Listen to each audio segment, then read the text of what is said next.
In a world where the most innocent were left to perish, a child was embraced not by humans but by the fiercest of beasts. Prophet Daniel, peace be upon him, was born during the final decline of the Israelites, a time when turmoil and suffering plagued his people. He belonged to the tribe of Judah, a highly respected family among the Israelites. But as fate would have it, his life was in grave danger from the moment he entered the world. The Pharaoh of Egypt had declared war against the king of Judah. Bloodshed and terror were everywhere. And because Prophet Daniel, peace be upon him, was from the tribe of Judah, his parents feared for his life. In desperation, they made the heart-wrenching decision to leave their infant son in the wilderness, entrusting him to the protection of Allah.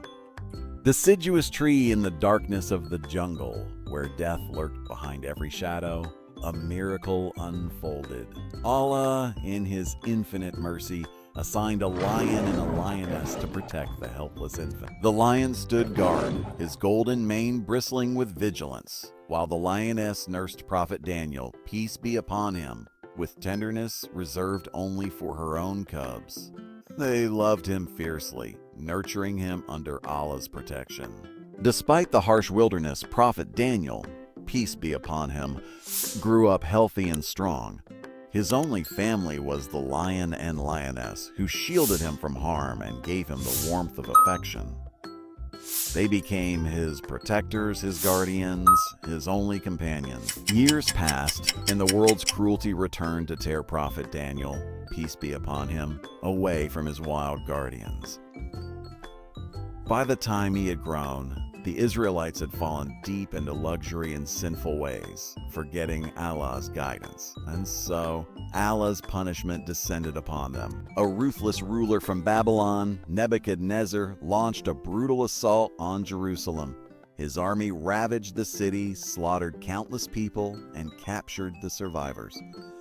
Prophet Daniel, peace be upon him, was among those taken prisoner. Crowned within the dark dungeons of Babylon, where despair crushed the souls of men, hope began to kindle. Nebuchadnezzar, powerful and proud, was tormented by recurring dreams. One night, he awoke, trembling from a vision so disturbing that he called upon all the magicians and astrologers of his kingdom. Nebuchadnezzar, I had a dream, a terrible dream, but I cannot remember it. You have 3 days to tell me the dream and its meaning, or you shall all be executed. The terrified magicians pleaded helplessly. Magicians, O king, how can we interpret what you do not recall? Surely no man on earth can reveal what you demand. The threat of death loomed over the kingdom's wise men. Word of Nebuchadnezzar's decree spread like wildfire until it reached Prophet Daniel. Peace be upon him. Prophet Daniel, peace be upon him. I tell the king that I can reveal his dream and its meaning. The message was delivered, and Nebuchadnezzar, intrigued by such confidence, summoned Prophet Daniel, peace be upon him, to his classical in the grand palace, where fear commanded all but one. Prophet Daniel, peace be upon him, stood unshaken. When Prophet Daniel, peace be upon him, entered the court, all were expected to bow before Nebuchadnezzar. But Prophet Daniel, peace be upon him, remained upright, refusing to prostrate before anyone but Allah. Nebuchadnezzar, why do you defy my order? Prophet Daniel, peace be upon him. My Lord has granted me knowledge on the condition that I bow only to him. To bow before you would strip me of that knowledge, and you would gain nothing from me. Nebuchadnezzar, impressed by his courage, commanded the court to be emptied. Nebuchadnezzar, speak then. Tell me of my dream. My dream. Prophet Daniel, peace be upon him. You saw a great idol, O king, whose head was of gold, chest of silver, belly of copper, legs of iron, and feet of stone. And from the sky a mighty stone descended, crushing the idol until it was dust. The stone then grew until it filled the entire earth. Nebuchadnezzar's eyes widened. Nebuchadnezzar, yes, this was my dream. Tell me what it means. Prophet Daniel, peace be upon him. The idol represents various kingdoms. The gold is your kingdom, mighty and powerful. The silver, copper, iron, and stone are the kingdoms that will follow. But the stone that destroyed them is the true religion of Allah that will come in the last age. It will spread across the earth and dominate all others. Nebuchadnezzar, deeply moved, said, Nebuchadnezzar, I never have words pierce me so deeply. From this day, you shall be among my most trusted advisors. Years passed, and Nebuchadnezzar died in 397 BC.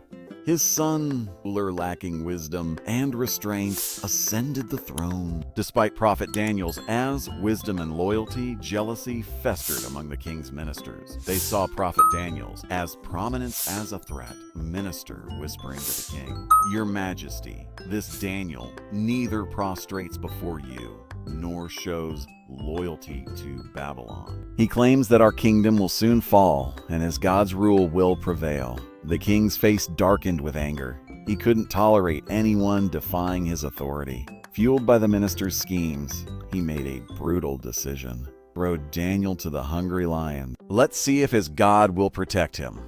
That night, Prophet Daniel, was cast into the lion's den. The massive iron gate clanged shut, and darkness engulfed the chamber. The lion's growls echoed, but instead of attacking, they approached Prophet Daniel, with calm curiosity. One lion lay beside him, its gentle eyes reflecting a sense of peace, while the lioness rested near his feet. The Prophet Daniel, praying, O protector, your will prevails over all. By morning, rumors spread like wildfire. The lions hadn't touched him. Curious, the guards peered into the den and were astonished. Prophet Daniel sat unharmed, while the lions remained docile. The miraculous survival of Prophet Daniel became the talk of Babylon. People whispered that Allah's favor had protected him. However, before the king could react, another powerful force approached. The Persian king Cyrus, destined to fulfill Allah's plan, invaded Babylon. His army overwhelmed the city, and the oppressive reign of Nebuchadnezzar's son came to an end. Cyrus, intrigued by the story of Prophet Daniel, visited the den. Seeing the lion's calm demeanor, he ordered the prophet to be brought to his court. King Cyrus, with respect, Truly your God is powerful. I release you from imprisonment and appoint you as my advisor. With that, Prophet Daniel, became a respected figure in the Persian court, honored for his unwavering faith and wisdom. Years later, Prophet Daniel, recalled the interpretation he had given to Nebuchadnezzar. The idol from the dream symbolized successive empires: Babylon, Persia, Greece, and Rome. The final stone represented Allah's eternal religion, Islam. The prophecy unfolded as predicted. Babylon fell to Persia, then Greece and Rome rose and fell, and finally Islam emerged victorious, spreading across the earth as foretold. Final message indeed. Allah's plan is supreme, and his guidance prevails over all. Take heed from the stories of the past, and hold firmly to your faith.